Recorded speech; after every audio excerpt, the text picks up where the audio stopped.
တော်တော်များများကွာကိုတို့ပေါ့နော်ဒီဂျပန်ကိုကျောင်းနဲ့သွားတယ်ကိုရီးယားကိုကျောင်းနဲ့သွားတယ်ဘယ်ဟာပိုကောင်းလဲဆိုမှခဏလာမေးကြပါတော့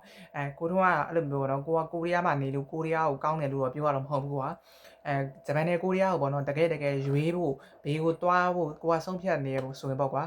ကိုရီးယားကိုပဲကိုထွန်းသွားဖို့ကျောင်းတက်သွားဖို့ကိုထွန်းတိုက်တွန်းနေတယ်ပေါ့နော်ဘာလို့လဲဆိုရင်ဂျပန်ကြပါကွာဂျပန်သူတို့ပြောပုံရဆိုအခွင့်အရေးတရားဖြတ်တာလို့ကိုတို့အတန်ကြပါနော်ဘာလို့လဲဆိုရင်ကိုတို့ရဲ့အတီတွေကအမတယောက်ရဲ့ညီမလေးဆိုရင်ပေါ့နော်သူကအဲ့လိုဂျပန်မှာသူကအလုပ်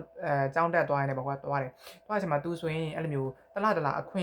င့်နေဆောင်လာတဲ့ကိုသူ့မှာပေါ့နော်လုံးချပတ်ချလဲနေရပါတော့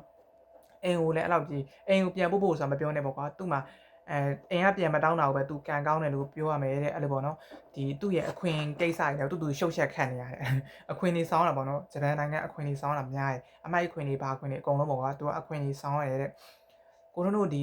ကိုရီးယားမှာကြာကွာအဲ့လောက်အခွင့်ကိုရီးယားနိုင်ငံသမ္မတပေါ့နော်ဒီလိုမျိုးသူတို့နိုင်ငံကြီးကကင်းလို့ခွင့်ပေးတာကွာအခွင့်အဲ့လောက်ကြီးကိုတို့တော့မဆောင်ဘူးကွာအဓိကများသောအားဖြင့်အခွင့်ကိုကြီးကြီးကျယ်ဆောင်တာဆိုကိုတို့ကျမ်းမာရေးအာမခံတစ်ခုလောက်ပဲရှိရပါတော့တပြင်းဟာအဲ့လောက်ကြီးဆောင်ပြထွေထူးထူးကိစ္စတွေမှမရှိဘူးကွာအဲ့ဒါပဲပေါ့နော်အောက်မလို့ကိုတို့ဒီကိုရီးယားမှာကိုလုံရင်လုံနိုင်တဲ့လောက်ပို့ရကွာကိုချွေတာလောက်ကွာဒီပတ်စံကိုစုနိုင်တယ်စုပြီးအိမ်ကိုပြန်ပို့နိုင်တယ်ကွာဒီအကြောင်းနဲ့ဆိုပေမဲ့လည်းတော့ဂျပန်ကျတော့အဲ့လိုမျိုးမဟုတ်ဂျပန်ကျတော့ကိုလုံရင်လုံနိုင်တဲ့လောက်လည်းသူ့မှာမပိုးဘူးကွာဘာလို့လဲဆိုတော့အဲ့လိုအခွင့်အရေးဆောင်ရတာကြီးဘာညာကြီးပေါ့နော်အဲ့ဒါကြီးကြောင့်အောက်မလို့ကိုတို့ပြောချင်တာကတော့ကိုရီးယားကိုပဲလာဖို့ပေါ့နော်ကိုတို့တိုက်တွန်းချင်ပါတယ်ကိုရီးယားမှာမလို့ကိုတို့ကိုရီးယားကိုပေါ့နော်အဲ့လိုမျိုးတိုက်တွန်းတာတော့မဟုတ်ပါဘူးပေါ့နော်အဲ့လိုမျိုးကိုတို့ရဲ့